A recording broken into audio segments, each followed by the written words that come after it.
සන්දීපනී මෙඩේරිකම ප්‍රේමේ අවසාන හෝරාව ඉස්සර මං ඔයා මත්තෙම නැවුණා කෝල් එකක් දෙන්න පරක්කු වෙනකොට රණ්ඩු කරා මැසේජ් නැති වෙනකොට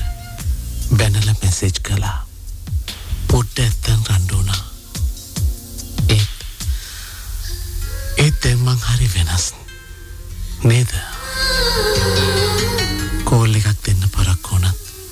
කිසි ගානක් නෑ මැසේජ් නැහැ කියලා ඊටත් වැඩිය ගානක් නෑ කිසිම දෙයකට රණ්ඩු නෑ